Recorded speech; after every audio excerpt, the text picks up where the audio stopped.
Salam damai dan selamat datang kepada semua dalam rancangan Inverse edisi Bahasa Malaysia. Kami bersyukur kerana anda memilih untuk bersama kami pada hari ini. Saya Eric bersama rakan moderator saya, Willy, serta panelis kita iaitu dua orang, iaitu Valeria dan Timothy, akan membawakan kepada anda satu perbincangan yang mendalam tentang firman Tuhan hari ini. Dan kita akan mengupas Yohanes 18 dengan tajuk Memasuki Taman. Ya, Saudara Erik, Yohanes 18 adalah salah satu babak yang sangat penting di dalam Alkitab. Ia membawa kita ke saat-saat akhir dalam kehidupan Yesus di bumi ini, ataupun sebelum dia disalibkan. Di sini kita melihat keberanian Yesus, pengkhianatan oleh seorang sahabat, dan kesetiaannya kepada rancangan Bapa Syurgawi. Topik ini bukan saja memberikan kita wawasan teologi, tetapi juga relevan dalam kehidupan kita sehari-hari. Setuju, Saudara Willy. Sebelum kita mulakan, mari kita mohon penyertaan Tuhan melalui doa pembukaan yang akan disampaikan oleh Saudari Valeria. Mari kita tunduk kepala dan berdoa. Tuhan Allah Bapa kami yang berada di kerajaan syurga, syukur dan terima kasih kami panjatkan kepadamu Tuhan kerana telah bersama dengan kami di sepanjang minggu, dan pada hari ini kami bertemu lagi di dalam program Inverse kami, di mana kami ingin mengupaskan Yohanes 18 tentang bagaimana pengkhianatan daripada rakan-rakan Yesus dan juga bagaimana kematian Yesus berlaku di Taman Getsemani. Kami juga ingin memohon agar Roh Suci Engkau bersama dengan setiap kami, agar apa yang kami sampaikan nanti adalah daripada Engkau Tuhan, dan ia menjadi berkat kepada setiap kami dan juga menjadi berkat kepada pendengar-pendengar kami Tuhan. Terima kasih Tuhan, semua ini kami serahkan di dalam nama Engkau Tuhan dan Juru Selamat kami. Amin. Amin.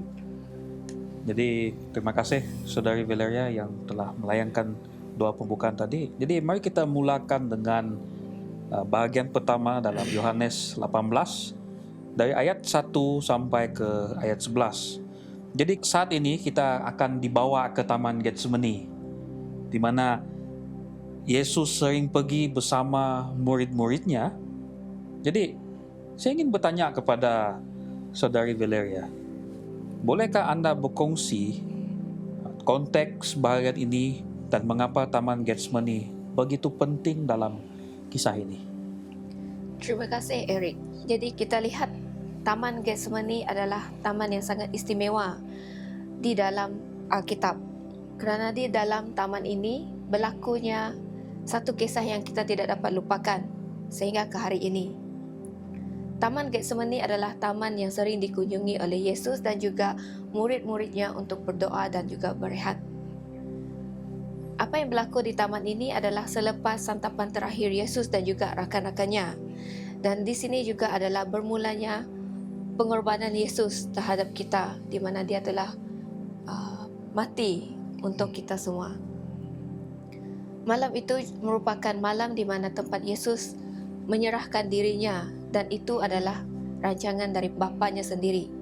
Walaupun Yesus tahu bahawa apa yang akan berlaku kepada dirinya, tetapi ia tetap meneruskan rancangan yang akan berlaku. Dalam ayat 4, kita baca bahawa Yesus tahu semua yang akan terjadi kepadanya. Ia menunjukkan bahawa dia menyerahkan dirinya dengan penuh kesedaran. Getsemani juga melambangkan pergumulan Yesus di mana dia telah berdoa. Di dalam Lukas 22 ayat 42, bukan kehendakku, tetapi kehendakmu yang terjadi. Jadi di sini kita lihat apa yang berlaku itu bukan adalah kehendak Yesus sendiri, tetapi adalah kehendak Bapanya yang di syurga. Oke, betul, Saudari Valeria. Ada juga kejadian yang sangat menarik perhatian kita. Kalau kita limbas kembali dengan kejadian yang dilakukan ataupun dialami oleh Yesus ini, terutamanya daripada segi percakapan Yesus. Karena Yesus berkata di sini, dia berkata, akulah dia. Okey, akulah dia. Kita harus memahami juga kalau perkataan dia dimulai dengan huruf besar A dengan D itu merujukan sebuah yang betul-betul tidak ada yang boleh tandingi dia. Sebab dia di atas segalanya. Sebab kalau kita lihat kan, tentera dan mereka yang datang untuk menangkapnya rebah ke tanah. Bagaimana kalau kita tengok keadaan begini? Apa maksudnya menurut pandangan saudara Timothy? Oke. Ya, ini adalah pernyataan yang penuh kuasa Willy. Dan dengan dia telah mengatakan akulah dia, seperti yang Yesus sebenarnya menghubungkan dirinya dan dengan nama dia Allah dalam perjanjian lama. Kita boleh lihat dalam Keluaran 3 ayat 14. Aku adalah aku. Jadi kita boleh lihat tentang reaksi tentera ketika itu menunjukkan mereka berhadapan dengan orang yang luar daripada yang mereka jangkakan. Jadi di sini kita lihat kuasa ilahinya tetap dalam situasi ini tetap sama, dan seperti walaupun dia menyerahkan diri dia tetap secara menyerahkan diri dia secara sukarela, dan dia tetap identiti dia sebagai anak Allah masih kekal sama. Jadi satu pelajaran yang sangat penting di sini yaitu keberanian Yesus. Ya, walaupun dia tahu yang itulah sudah tiba masanya. Jadi keberanian Yesus lah, ataupun dalam bahasa Inggrisnya courage itu. Oke. Jadi walaupun dia tahu penderitaan yang akan datang, dia tetap teguh. Jadi bagaimana ia boleh menjadi satu inspirasi dalam kehidupan kita? Mungkin Saudari Valeria boleh bagi pandangan terhadap itu? Baiklah, bagaimana ianya menjadi inspirasi ke dalam kehidupan kita pada hari ini? Kalau kita lihat, setiap kita mempunyai perasaan takut. Tetapi di dalam ayat ini tadi mengajar kita bahawa apabila kita teguh, apabila kita percaya dan kita juga memiliki kasih, kita tidak mungkin akan merasa takut. Mungkin cabaran di dalam kehidupan ini membuatkan kita ragu-ragu untuk membuat keputusan. Sama seperti Yesus ini tadi, walaupun dia juga berasa takut, tetapi disebabkan dia percaya kepada Bapa, dia tetap meneruskan rancangan ini. Dan apabila kita berada di dalam satu situasi di mana kita terpaksa memilih ataupun membuat keputusan, banyak perkara yang kita pertimbangkan. Adakah keputusan yang kita akan ambil itu akan memudaratkan diri kita ataupun memudaratkan diri orang lain? Tetapi keberanian Yesus ini tadi menunjukkan kepada kita bahawa apabila kita percaya di dalam melakukan sesuatu atau percaya kepada Tuhan, ianya akan dapat mengatasi perasaan takut yang kita miliki. Sama juga seperti pada hari penghakiman kelak, kita semua mempunyai perasaan takut. Tetapi apa yang kita telah pelajari daripada kecil sehinggalah kedatangan Yesus kedua kali, so kita tidak tahu adakah kita masih hidup ataupun mati ketika itu.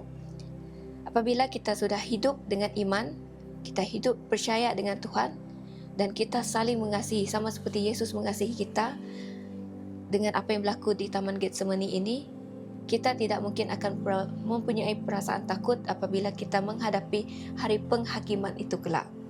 Jadi dekat sini, walau apapun perasaan yang kita miliki, kita harus mempunyai kepercayaan kita kepada Tuhan, kerana Tuhan adalah sumber kehidupan kita. Itu sebabnya kalau kita tengok kan, kekukuhan di antara hubungan kita dengan Tuhan ini saling kita seperti minyak lampu yang sentiasa diberi minyak, sentiasa menyala daripada waktu ke waktu. Jadi kalau kita kembali kepada situasi yang dialami oleh Yesus sendiri kan, tentang pengkhianatan. Istilah pengkhianatan macam di depan saja bagus, tapi di belakang ada agenda dia sendiri. Begitu. Dia ada agenda dia sendiri. Kalau kita lihat apa yang dilakukan oleh Yudas, dia merupakan seorang anak murid Yesus, mengkhianat serta mencium Yesus. Kalau kita melihat sejarah daripada Yesus melantik ataupun mengambil anak muridnya, Judas ini bukan dipilih oleh Yesus, tetapi dia sendiri yang menawar dirinya untuk menjadi anak murid Yesus. Kalau kita melihat sejarah daripada Yesus memilih anak muridnya ini.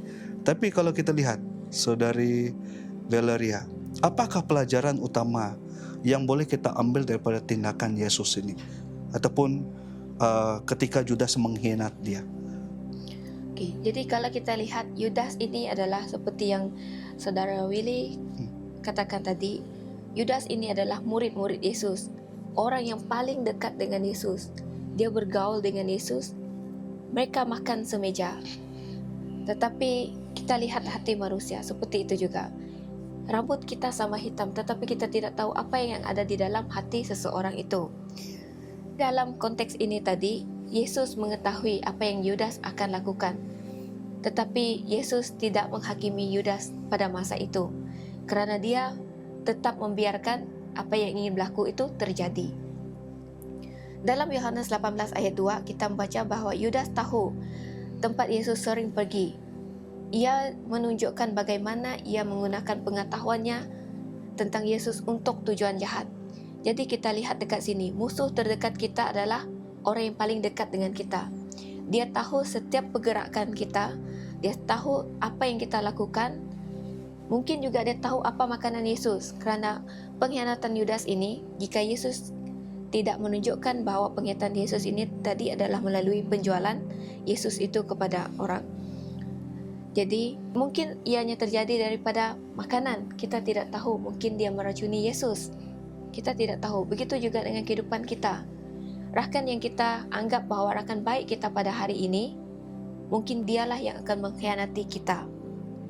Tetapi pengajaran yang kita belajari daripada kisah Yudas dan juga Yesus ini tadi, apapun yang orang ingin lakukan kepada kita, kita jangan terus menghakimi mereka. Kita biarkan apa yang terjadi, kerana pembalasan itu pasti ada. Dan biarlah Tuhan yang menghakimi dan juga membalas perbuatan mereka kepada kita. Apa yang kita perlu lakukan adalah kita terus memaafkan seseorang itu, sama seperti Yesus juga memaafkan Yudas di akhirnya nanti. Baik, terima kasih Saudari Valeria atas pandangan yang sangat mendalam itu. Jadi kalau kita lihat salah satu daripada murid Yesus yaitu Yudas mengkhianati. Jadi sekarang ini kita lihat pula kepada murid Yesus yang satu lagi yaitu Petrus. Jadi ada peristiwa yang menarik di sini. Di mana apabila Petrus coba mempertahankan Yesus dengan memotong telinga hamba imam besar. Dan mungkin saudara Timothy, mengapa Yesus menghentikan tindakan ini walaupun ia kelihatan seperti usaha untuk melindunginya? Oke, terima kasih Erik. Jadi di sini kita boleh lihat Yesus sendiri dia menghentikan Petrus kerana dia telah faham tentang jalan salib yang sebagian daripada rancangan keselamatan yang dia berikan. Jadi di dalam Yohanes 18 ayat 11, Yesus berkata kepada Petrus, "Bukankah aku harus meminum cawan yang diberikan Bapa kepadaku?" Jadi dia pun menunjukkan bahawa tindakan kekerasan bukanlah cara kerjaan Tuhan berfungsi lah. Di sini Yesus mau Petrus dan kita semua memahami bahawa ketaatan kepada kehendak Bapa lebih penting daripada tindakan impuls. Jadi di sini apa yang Yesus ingin kita fahamkan, macam memahami dan taat kepada Dia, dan lebih-lebih lagi kita jangan mengikuti perkara yang tidak baik dan melakukan kekerasan yang tidak diinginkan oleh Tuhan.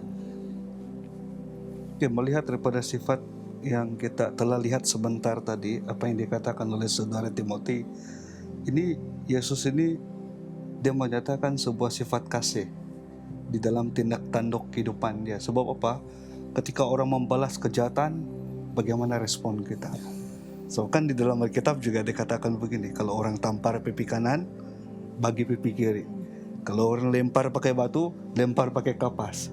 Tapi sejauh mana kita boleh melaksanakan itu? Sebab saya rasa situasi begini dengan perkataan yang begitu, perkataan yang seringkali bercanggah, kalau kita melaksanakan itu dengan arti kata lain, maaf, orang katakan kita bodoh. Ya, itu tindakan manusia, cara pandang manusia. Tapi cara pandang Yesus ini sangat berbeza dalam kehidupan kita. Baik, Kalau kita lihat daripada susunan ataupun jalan cerita ini sangat menarik bagi kita. Apalagi kalau kita masuk kepada bagaimana Yesus berada di depan sidang. Oke. Istilah Alkitab itu kan adalah naik banding. Ya. Oke, kalau kita lihat sebut tentang naik banding ini, terus kita berpikir tentang mahkamah ataupun persidangan yang bersangkut paut tentang kesalahan dan sebagainya. Dan bagaimana kita lihat Yesus ini dibawa ke hadapan Anas.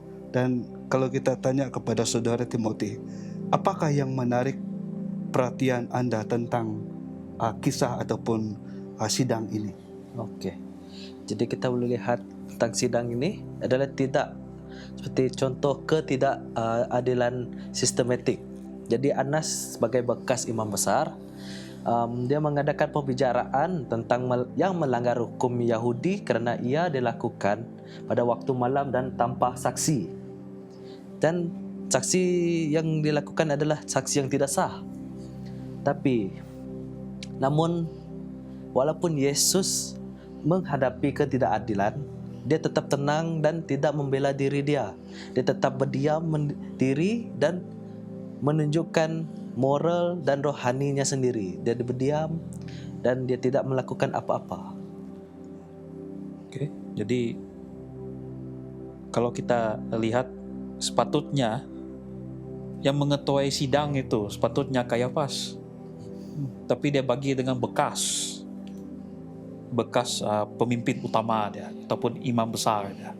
Jadi dan satu juga di mana memang betul-betul melanggar hukum Yahudi, di mana pada masa itu Minggu Paskah, di mana kalau time Paskah itu tidak boleh ada penghakiman.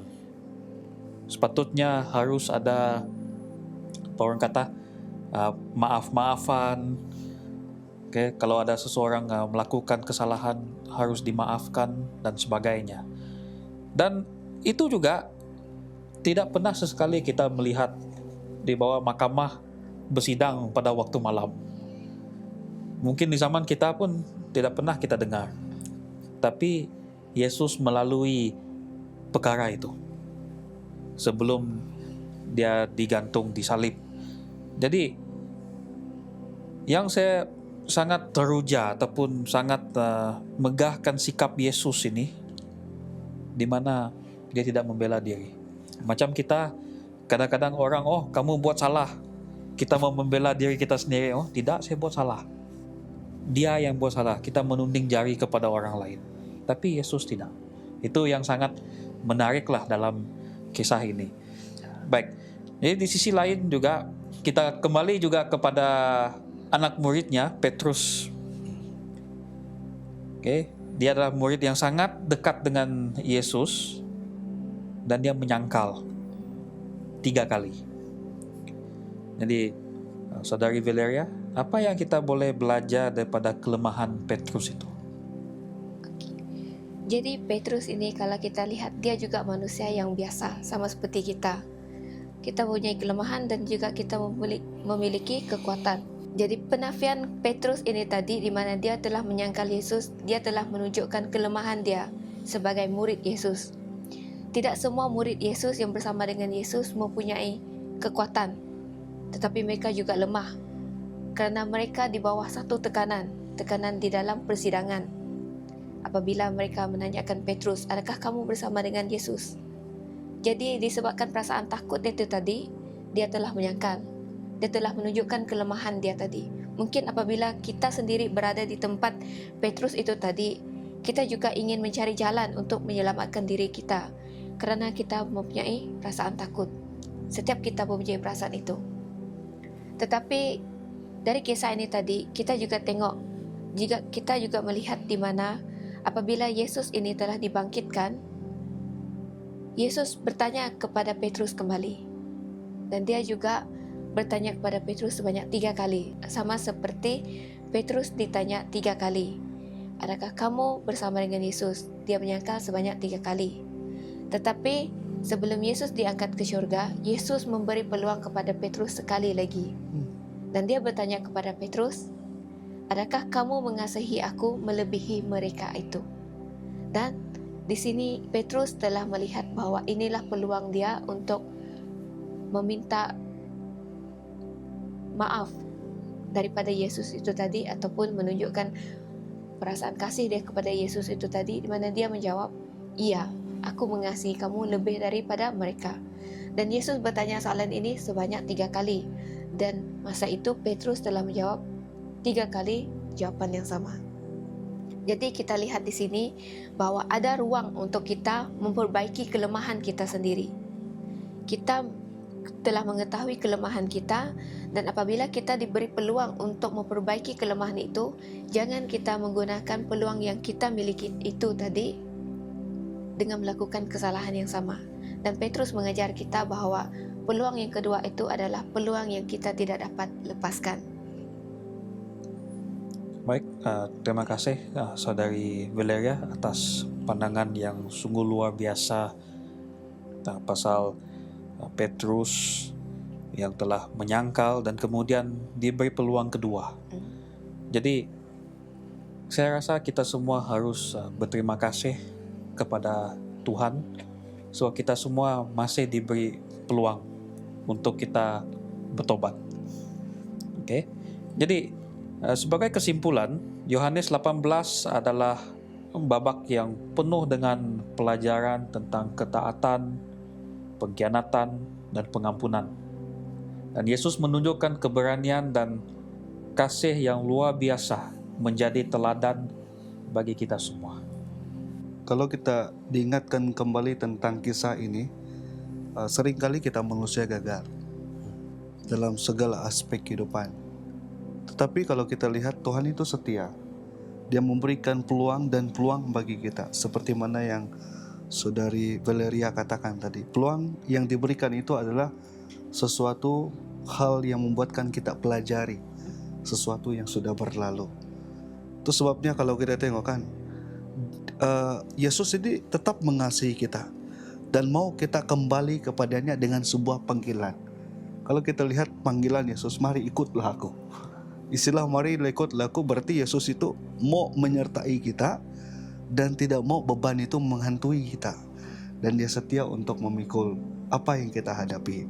Jadi terima kasih saya ucapkan kepada kedua panelis kita, yaitu Saudari Valeria dengan Saudara Timothy, atas pandangan yang sangat bermakna di dalam perbincangan ataupun topik yang kita sudah bahaskan sebentar tadi.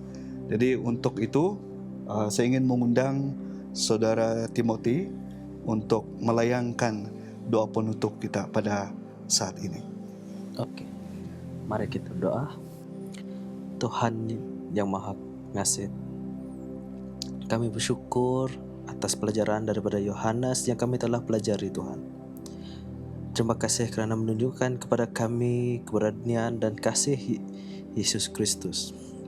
Bantu kami mengikuti jejaknya dan tetap setia kepadamu, Tuhan. Walau bagaimanapun menghadapi cabaran hidup di dunia ini, Tuhan, lindungilah kami dan pimpinlah kami dalam segala yang kami lakukan. Dan di dalam nama Tuhan Yesus Kristus kami berdoa. Amin.